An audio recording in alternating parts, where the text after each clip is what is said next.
तुम्ही exam ready आहात की नाही ते जाणायचं आहे तर आता तुमच्या स्क्रीनवरती जो क्वेश्चन दिसत आहे तो सॉल्व्ह करा आणि त्याचा आन्सर जे पण असेल ते कमेंट सेक्शन मध्ये नक्कीच सांगा. मग त्यानंतर आपण त्याचं सोल्युशन पाहू. आठवा फॉर्म्युला काय? Average atomic mass is equal to काय होतं?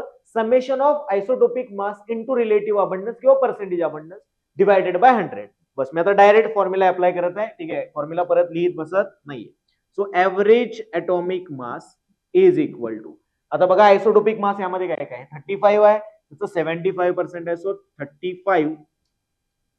35 into 75 plus 37 into 25, 37 into 25 divided by 100, कारण 75 प्लस 25 काय येणार आहे? 100 येणार आहे.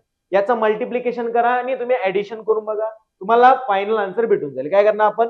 35 इंटू 75 करणार, जे पण आन्सर येईल. 25 इंटू 37 करणार, जे पण आन्सर येईल. त्याची ऍडिशन केली, डिवायडेड बाय 100 केलं, तुम्हाला काय भेटलं? 100% जे आहे ते आन्सर तुमचं 35.5 या दरम्यान येणार. जर तुम्हाला सुद्धा असेच क्वेश्चन सॉल्व्ह करायचे असतील तर पूर्ण व्हिडिओ युट्यूबवर नक्की पहा.